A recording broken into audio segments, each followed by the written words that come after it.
what I wanted to cover is those things that are happening, because I don't know if anyone's noticed, we have got a general election. Does that affect the apprenticeship programme? Well, interestingly, a lot of the changes and a lot of the reasons I guess we're in the room is that the government had and still has skills at the top of its agenda. And so apprenticeships is the way it sees delivering increased productivity for the UK. And everything that's happened since we talked about that, it was 3 or 4 years we've been discussing that programme, which came to fruition this month in terms of, well, in April, when employers started to pay the levy, and now in May, when employers are able to authorise the spend of that levy. So we're really at the forefront of that major change, and we've always seen that as a really positive change. You know, employers had to get ownership of the system. Employers, frankly, had to pay for the system because being at the vagaries of government funding was never a good place to be for apprenticeships. This is a long-term commitment. And so we are at a good place. But along the way with any government programmes, there's a few bumps in the road, and that's what we've experienced over the last couple of months. But everything that we set out over the last 3 or 4 years is now according to plan, and the levy's in place, and we think that's a very positive thing. Clearly, there are some details that we all have to be aware of. And the general election, does that change anything? Well, we think not. We think that skills will remain at the forefront of the agenda, and therefore everything we see at the moment as the run-up to the election is very positive. But I'll cover a number of other things, including the Institute for Apprenticeships, which some of you might be aware of. That's the employers' body that's been formed. We will touch on the levy system, what's involved, but for many of you this is old hat. And then finish, I guess, on one of those very practical things, because this conference is about getting you up and running, making sure you're comfortable with the apprenticeship programme so you can stop worrying about the policy stuff and get on with the delivery. And that's what this first session is about. It's trying to assure you that we're there in the background, having read all of this stuff and making it easy for you to get on with the real benefit of apprenticeships in delivery. So, now we have got, we're very lucky to have Amanda Solway from Derbyshire, who's an MP and has been very involved in many of the select committees around business, and very lucky to have her. So I don't want to steal too much of her thunder, and nor do I want to be controversial around what may or may not be in the general election commitments that all the parties are going to be making. But what we're absolutely sure about is that all parties now support the Apprenticeship Levy. The Apprenticeship Levy was about getting commitment from employers, and frankly there's nothing like getting commitment than for employers to be paying for it, because only then will they really be concerned about what they're getting back. So we've got huge commitment from employers, from the CBI, the Federation of Small Business, and huge commitment from all of the political parties. So we think that's in a good place. There are issues around how organisations that don't pay the levy, how they're going to be funded. We won't trouble you with all the background details, but that is something that we hope MPs and the government, when they're back in place in June, will take forward.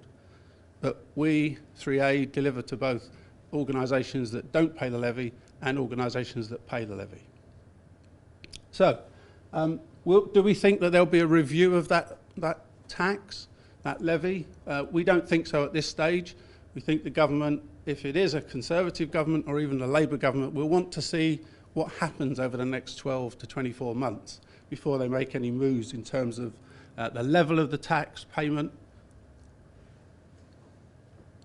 or the benefits of that co-investment, which I think we'll touch on. I think some of you already considered or thought about the co-investment, because once you've paid the tax and spent the tax, then the government wants to encourage you to do more apprenticeships, and therefore they contribute 90% of the cost of that. We don't think that will be, we think there will be a commitment to that for at least the next 12 to 24 months in the election manifestos. Lots of talk about the target, and I'm sure some of you will have been involved. You know, what's the benefit of having a target? 3 million starts is the target they had for this Parliament, which would have ended in 2020. So now we've got a new Parliament that starts this year and ends in 2022. So where does the 3 million target sit? Well, we think they probably will have a target, and that might be a 3 million target for the next 5 years, giving even further commitment, or it might be, and there's been some call for it, a target around 4 million, because they've had to increase the rate of starts to get to 3 million, so we're already at a higher number of starts than we were at the beginning of the first 5-year period. If you've lost me, I can understand that. So we might get another target for 5 years, for the next 5 years. We've always been asked the question, do we believe in the numerical target? Well, we believe in the numerical target because it keeps people's attention, it keeps people focused on driving more opportunities. But what we think here is there may be an emphasis, a change in emphasis, not just a numerical target, but using the words quality and delivery around that target. So it's 3 or 4 million quality apprenticeships, I think, will be the new target. And that's absolutely right. My own personal view is you can't have an increasing drive for greater numbers without quality, because if you start delivering poor quality, you just won't get the numbers, you won't get employers committed to the programme. So in our view, the only way you can hit that sort of big target is to drive quality. So we think there will be a target in there. As a minimum, it will talk about more apprenticeships. There might be a numerical target because, frankly, it does give you something to track year on year to make sure we're on target. So the numbers of starts in apprenticeships is increasing. Inevitably, when you change from one system, the old system, to the new system, both in terms of what we're delivering, because we're switching also from the old frameworks, as we used to call them, to new standards, which are being driven by employers, then there will be, I think, a bit of a gap in the starts. So we might see the government beginning to wonder about how it gets its starts back up and giving more encouragement and more profile, because inevitably as you change from one system to another.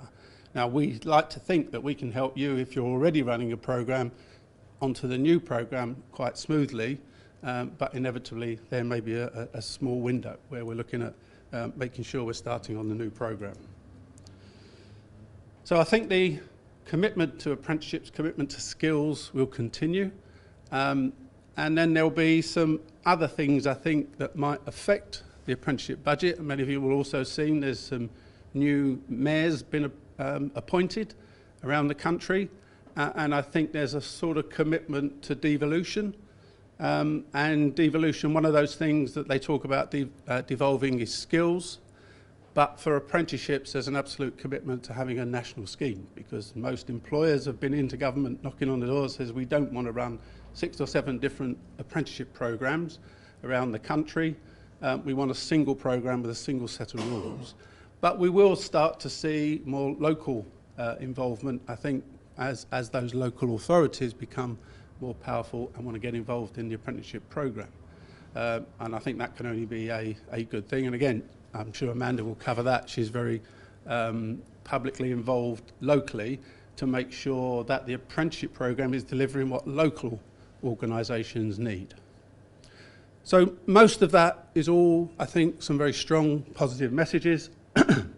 There was, I think, was it the previous election or the one before that, apprenticeships became a bit of a battleground with Labour saying we don't want any low-level apprenticeships, but in terms of the policies of all the main parties, they're all now very supportive of apprenticeships across the board, apprenticeships across both small and large businesses, and apprenticeships at all levels, from entry level all the way through to degree and master's degree level. One of the things that we think will keep that on track is the government, as part of its changes, always said that because it wants engagement from employers always said, well, they need to be involved in the whole system and the way that the policy and the way the system is being developed, not just the delivery of the apprenticeships. Clearly, every apprentice is employed, and therefore employers are, by definition, involved in apprenticeships. So they wanted some say in the development of the policy. Their solution to that is an organisation they call the Institute for Apprenticeships. And frankly, it's taken probably twice as long as they said at the beginning of setting it up. It has now been set up. It is an organisation. It has a chairman, I always forget his name, a leading employer, and it also at the moment is staffed by secondees from government. So the chief exec, for example, is a senior civil servant, and they're now recruiting for the new chief executive. So it's taken a while to get set up.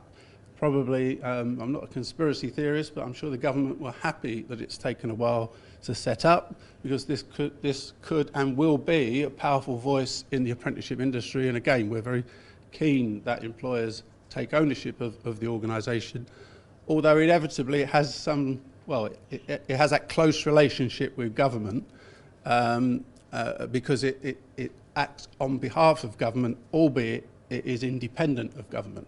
It's funded by government. It acts on a letter of authority that it gets from government, which allows them huge amounts of flexibility. So it will have a huge role in terms of driving the quality of apprenticeships, both in terms of the apprenticeships that get delivered. So they are responsible for developing the new standards, or at least working with a group of employers to develop the new standards. And it will set up 16 committees, each for its own sector. And again, they're listed in the document, and we'll give you a list of the documents, a link to the documents. But there's each of the committees will cover a sector, such as the finance sector, and they will get employers' expertise. They've now appointed a chairperson for each of those groups, and that group will look at that whole sector around the types of standards that are being developed, whether there are some gaps. So if you're sitting there thinking, well, there's no standard covering that type of role for me, then you've got somewhere to take that issue to. And they will also look at overlaps.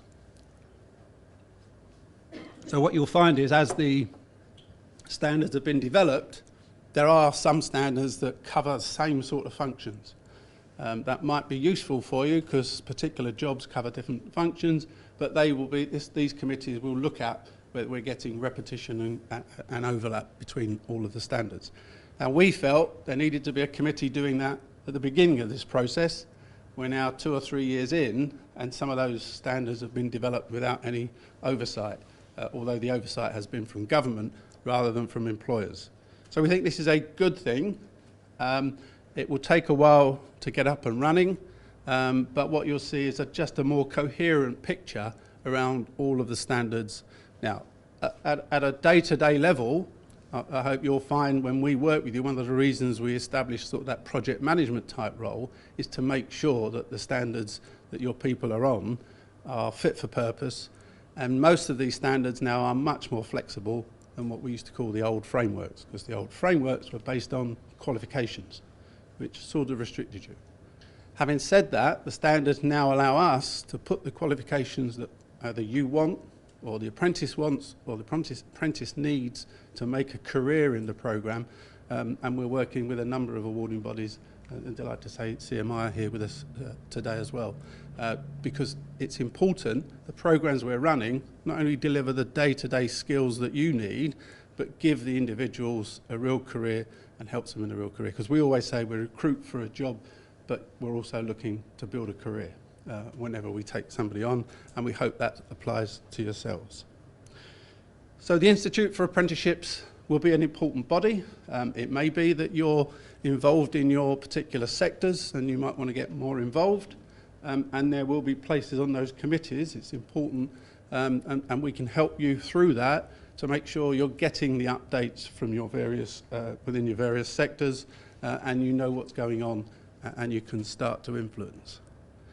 Just a quick question, has anybody been involved with the Institute for Apprenticeships?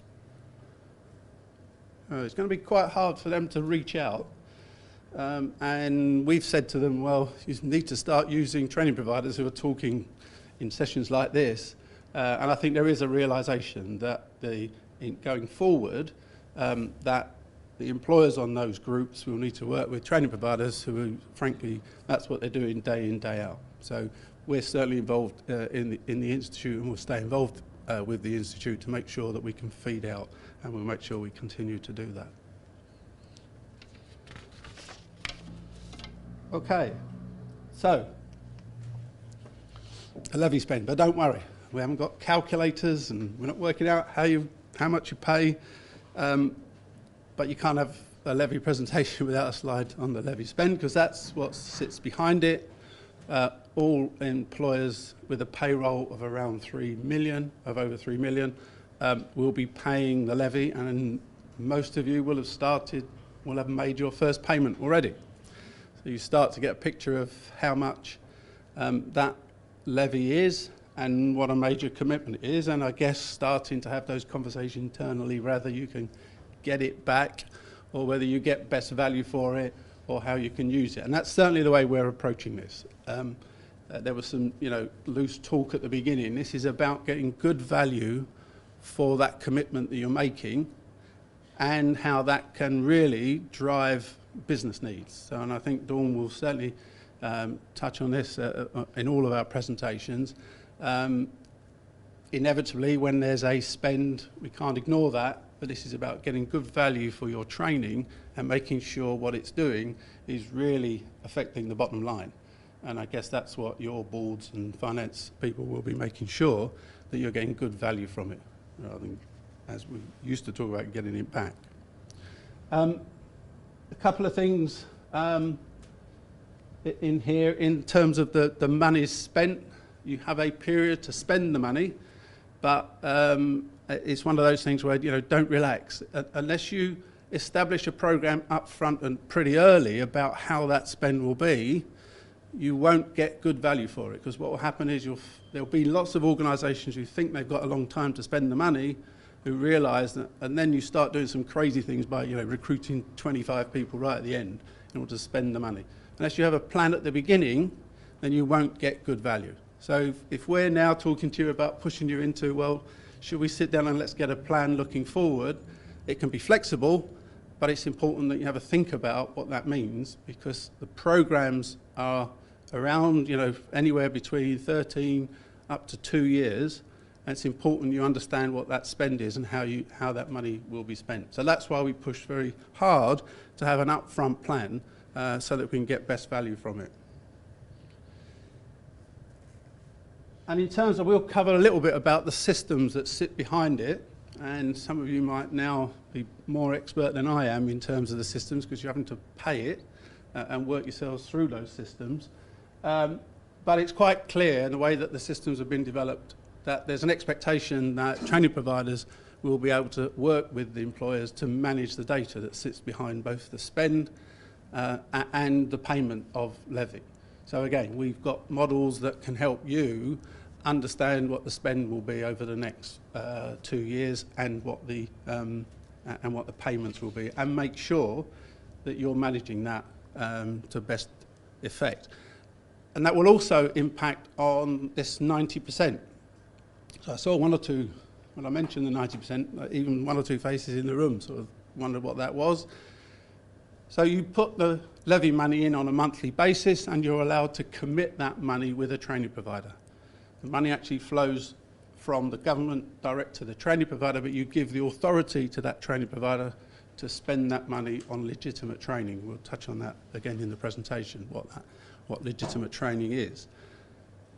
So you give them the authority, but if you go over that and want to spend more money, then the government will commit to 90% of the cost of that training, and you have to commit to 10% of that. And again, you can work, and we will work with you to understand how that's collected, and that can be done fairly easily. And then you get that 90% commitment, because the government is looking to encourage more and more apprenticeships as a program. So we are talking to some organisations about that. The rules are the same, it's just the source of the money is slightly different, and we can manage that through the background of that. But I'm sure we'll talk to that. And if you've got some individual questions about that, then by all means I'm sure you'll grab one of us afterwards. So the digital systems are now available to all employers. Just a quick show of hands, who's been in to their own systems to manage the data? Just out of interest. I think it's called the Apprenticeship System now. It used to be called the Digital Apprenticeship System. It's now called the Apprenticeship System. That was one hand nearly went out. So I'm slightly surprised. So somebody will have been in to register, because you need to do that to pay the levy. So probably been done through the payroll. And then you'll need to go in to start authorising the spend. And again, we can work with you through that, but there are also quite a lot of other functions, not that most of those functions aren't available already through other systems. So you can and will track how much you've paid and track how much you've authorised in terms of spend. And you can also do some things around looking at what sort of standards and frameworks are available. Now, all of the rest of that list there, frankly, I'd like to think we can and will work with you closely, because I'm not sure it's what most employers, not the employers I've met, want to be doing, which is searching through the whole list of 250 frameworks and at the moment 150 standards to find out which is the best for them, because all you get is a title and you'd have to read each of the standards. So hopefully all of that sort of stuff in terms of selecting which is the best program that your people would want to go on, and how you go about recruiting them, if it's an external recruit or even an internal recruit, will be something hopefully we'll be able to help you with. But that's what the systems are sitting there to do. It will require an employer agreement, so the employer signs up and makes that commitment to the government, and it's quite a detailed, again, something if you're not sure about what some of the government speak means, we're pretty used to reading government contracts. They're always one-sided. There's not a lot that the government commits to. But it's basically just to make sure you're aware of the sort of commitment you're making. But frankly, we wouldn't go into any agreement and partnership with anybody who doesn't understand fully what we're committed to. So it's about the commitment to the training, the commitment to, well, 20% off the job training, which we'll come on to. That type of thing is the overarching commitment the employer wants.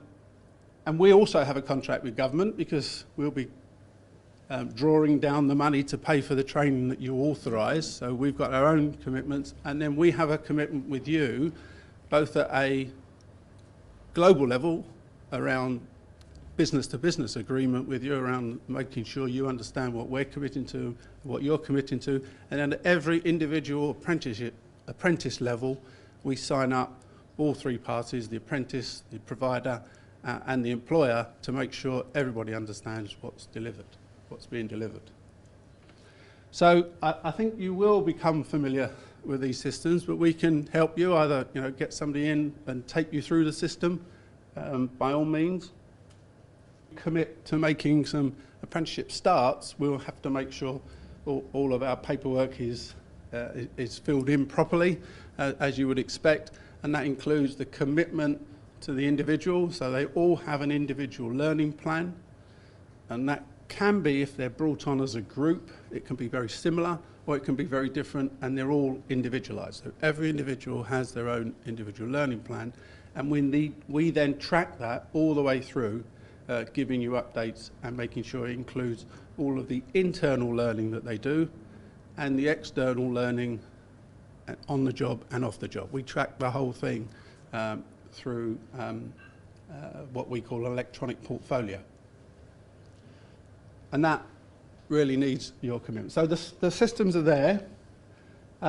You go through these very government-y type screens, and if you haven't, well, you will be registered probably now, having had to pay, but if you need any help walking through those screens and what those functions are, we can certainly do that with you and for you.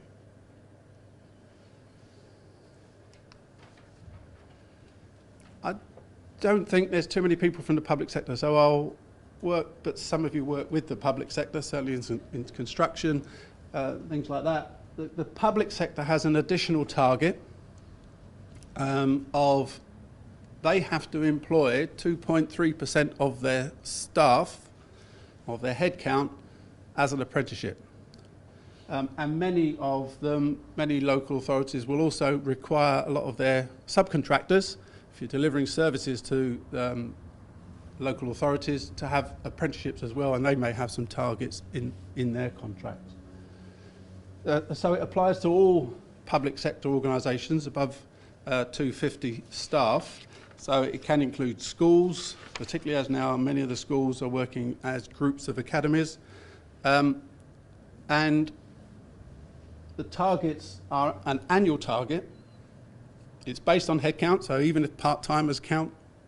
So it's quite a challenging target for public organisations, although they can average the target up to 2020, if that makes any sense. In other words, they have an annual target, it's worked out, it's not tested until 2020. But again, it's similar.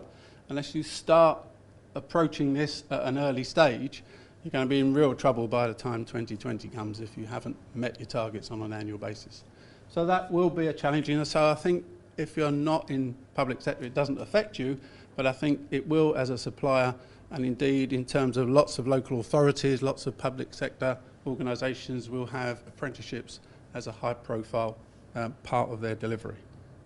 Until you actually get a real example, you don't know which way you can do it, but they could well be funded, and it could well be the same from an internal perspective program, and people don't need to know the difference.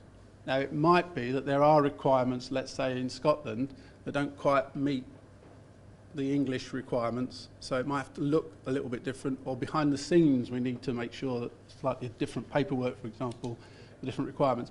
But from your perspective, I guess you'd want to see one single program. Yeah.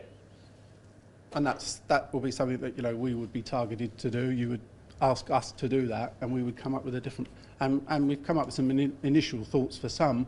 Haven't quite yet got to the point where people need that sort of delivery, but we should be able to do that.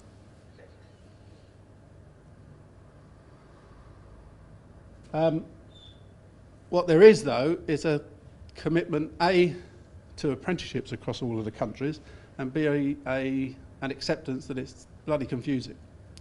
And so again, in the early days we said, why not work with the training providers, because we could be the ones that, and they're beginning to understand that that's the only way they can deliver a coherent solution.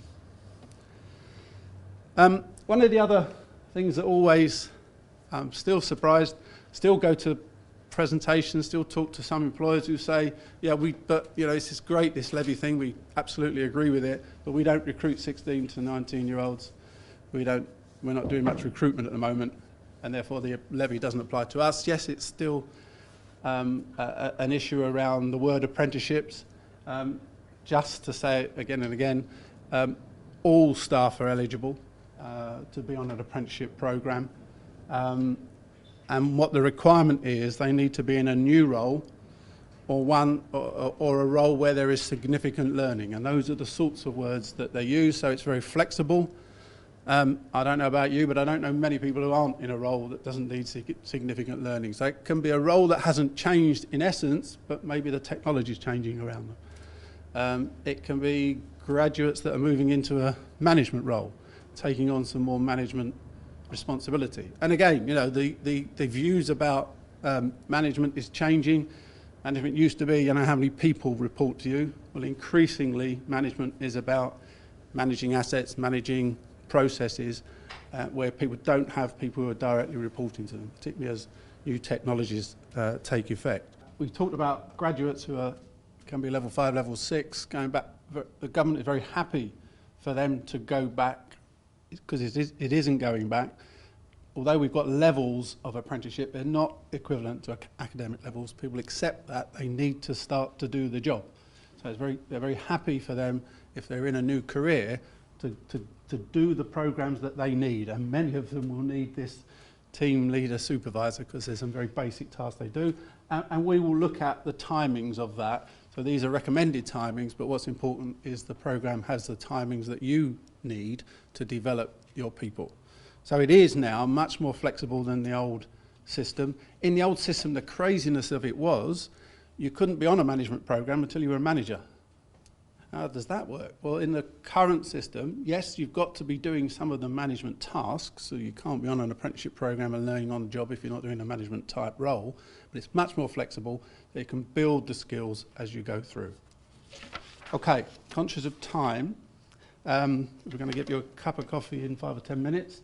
There's one last issue, which I left to the end in case things were changing, because it is something that people have talked to me about a lot, both you as individuals, this off-the-job training, where the commitment that the government wants us to make to the individual apprentices is that they will get 20% of their time will be on stuff that is not normal day-to-day working. And that's what's important. They've used the term off-the-job training, which for many of us means in a classroom. It's not what it means. I'm unfortunate about the terminology. That's what's important. It's learning which is undertaken outside of the day-to-day working. So what is that? If you're doing a customer service manager, you're running a team, if there's any new skills that you're needing to build and your boss says, can you do this week, that becomes outside of your normal day-to-day working. Now, we need to work closely with you to make sure we understand that, because it's a commitment that you make. And in our view, the best programs do include stuff that is actually well away from the job and is in groups. So, we want to encourage that. But you're doing an awful lot of that. You're doing an awful lot of coaching. You're doing a lot, everyone knows if you're in a new role or any role that needs substantial learning, you're learning all the time. So it's about trying to encapsulate that in a program that we set out at the beginning. Where does 20% come from? It was literally, I think I was in the room when it's don't even run every day of the program. If you've got an annual program, you're probably only on 30% of the time do you do day release. So that's the sort of commitment that they're making. It's quite flexible, and I think it's important. I'm not trying to downrate the commitment that you're making, but I think we'd all accept that if someone's on an apprenticeship program, then they need to have time to do those outside of the day-to-day working issues. So these are some actual quotes, just to reassure you that we're not making that up. So these are the quotes in terms of the programs, in terms of the rules that we've got. So any teaching of theory, lectures, role-playing, simulation, exercises, online learning, manufacturer training, anything they're going out to a manufacturer. So any of those activities can indeed count as off-the-job training. And also practical training, shadowing, mentoring, industry visits. So you can see it's very flexible. What's important is that in putting together a program, this is just the table as an example, don't worry about what you're in, there's all the types of activities, and it's important that we get a feel for the type of training, the type of activities that these individuals will be involved in, so that we can all make a commitment that we're comfortable that we will deliver sort of 20% off-the-job training. So it's not just a question of putting somebody on this, they're doing a job and they never really learn much. And I don't think any of us would want to see that as an important part of a program in any event.